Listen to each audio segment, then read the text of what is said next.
Right.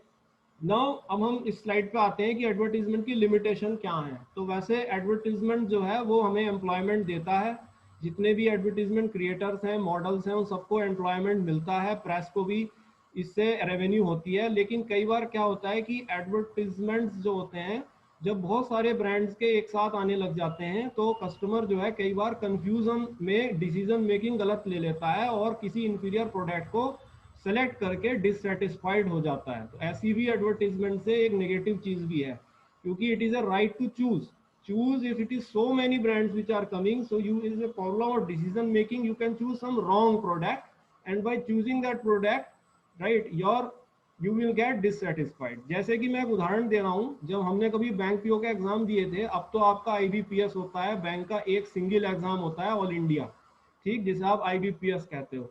तो employment news में इतने बैंकों के एडवर्टीजमेंट आया करते थे बैंक पीओ की पोस्ट के लिए कि हमें यही नहीं पता होता था कि हम किस बैंक में अप्लाई करें और क्यों। तो आदमी जो है ना, क्यों ऐसा, क्योंकि जो बैंक के पर्क्स हैं वो डिफरेंट होते थे और उनका स्कोप भी डिफरेंट होता था, क्योंकि उनकी ब्रांचेस सब जगह नहीं है, किसी की सब जगह है, किसी की कहीं है। तो आदमी कंफ्यूजन में कई बार ऐसे बैंक को एग्जाम दे करके सेलेक्ट भी हो रहा है जिसकी ब्रांच प्रॉपर जगह पे ही नहीं है।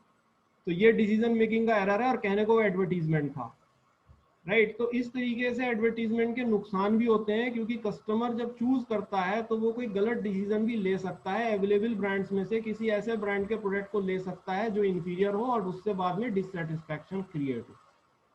तो this is some of the negative aspect. इसी तरह से जो एडवर्टाइज कर रहा है सेलर, मान लीजिए किसी जॉब के लिए एडवर्टाइज कर रहा है, तो उसके पास भी उस जॉब से रिलेटेड बहुत सारी एप्लीकेशंस आएंगी, वो खुद कंफ्यूज हो जाता है कि किसको रखे और किसको ना रिजेक्ट करे।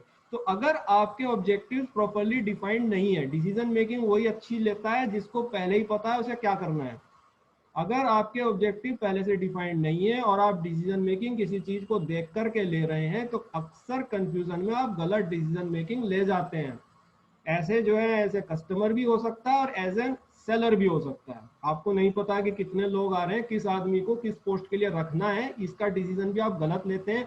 पता चला वो आदमी 4 महीने काम करके भाग गया, उसने एक्सपीरियंस ले लिया और भाग गया, और बीच में काम छूट गया और काम छूटते ही कंपनी ठप हो गई। होते हैं ऐसे भी केस होते हैं, बड़ी बड़ी पोजीशंस पे आपने आदमियों को रख लिया, वो जो है 1 साल तक बैठे और उसके बाद चले गए।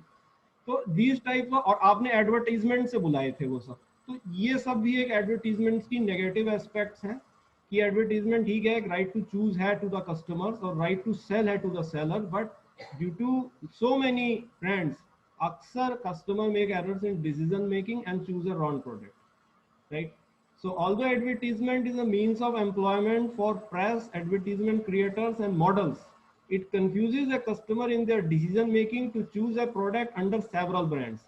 Sometimes a customer can choose an inferior quality product and get dissatisfied. For example, when many banks advertise a vacancy, it is difficult for the candidates to choose because the scope and perks offered by banks differ. Similarly, advertisers get confused from responses on an ad and waste their precious money and time of life. Right, so ये इसकी limitations हैं। तो आज मैं यहाँ तक करा दिया हूँ। तो इसके बारे में जो लिखना है वो हम नेक्स्ट टर्न पे कर लेंगे मंडे को, and then we will do some more topics. जैसे अब ये मार्केटिंग की हमने इसमें अच्छे से बात कर ली है, अब हम ह्यूमन रिसोर्सेज पे आएंगे। We have talked about marketing, we have talked about operation management, ठीक है। Now we will come how to manage people in the organisation which is human resource in the next week, right. So I am concluding the meeting now.